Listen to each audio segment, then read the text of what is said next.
The CIS was the enemy of the Republic and a feared superpower in the galaxy. But is this true? We know that many systems supported the separatist movement, but what did everyday citizens think of it? And why did so many people genuinely support the CIS?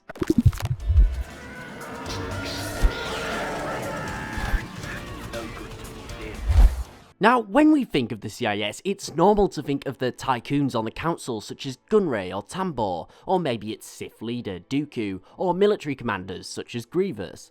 However, we need to remember that these are just figureheads. We want to focus on everyday civilians. We want to focus particularly on the perceptions of the CIS pre the start of the Clone Wars, in its early days, as this is before the CIS necessarily turned bad. During the war under Sidious's command, they committed numerous war crimes and other terrible acts, which we know was all part of Sidious's plan. However, we want to look at more of a political organisation, and how its ideals and goals resonated with the rest of the galaxy. So, the big driving force behind the CIS was independence, so we're going to start there. Needless to say, where people come from is important to them. It makes them who they are, it's part of their identity, and this is true in Star Wars and in the real world. And big governments are a potential threat to that.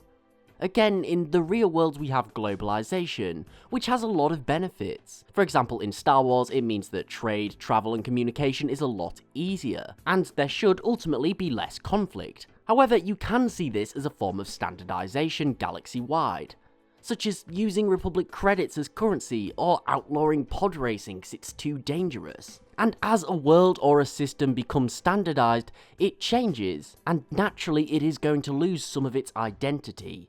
Some of the things that make it what it is. And naturally again, when you threaten someone's identity, they aren't happy.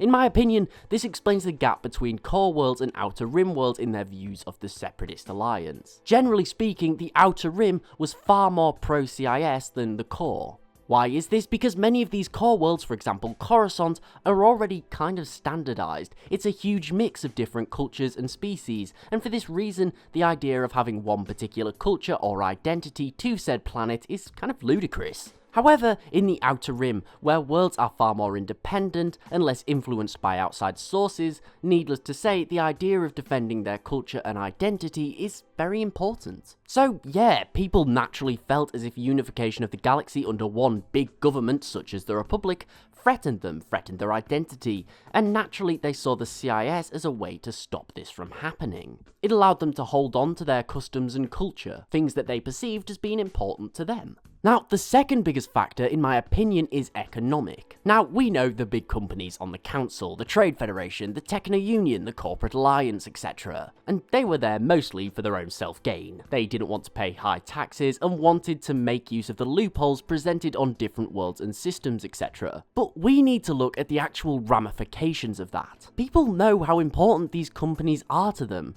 People needed jobs and these companies provided them with opportunities. Not only this, but when a company's costs go up due to taxes or new regulations that could be handed out by the Republic, the cost is nearly always handed on to the consumer, which again, people don't like. So imagine that you're living on an Outer Rim world. You're not particularly rich and your planet's main form of income is, say, mining, in which you work. To you, a company such as the Techno Union is a critical part in your life. So say if they get taxed more by the Republic, then they won't buy as much minerals. Or they'll find a cheaper alternative, meaning the mine that you work at will suffer, you might lose your job.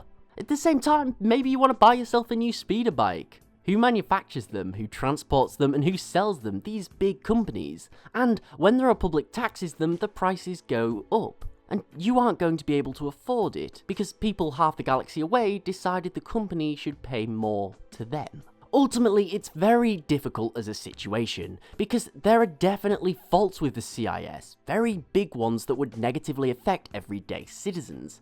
But I think it is understandable why many people did support them, and why in effect they were against the Republic. But let me know what you guys think in the comments below. Why do people support the CIS? And what are the negatives of this regime? Thanks for watching, I really do hope you enjoyed this video. If so, please remember to like, share and sub, as it's really appreciated and it helps the channel grow. Also, don't forget to follow me on Twitter at @TheLoreGuy and tick the bell for regular updates. But most importantly, thank you for watching, I do hope that you enjoyed, and I'll see you next time.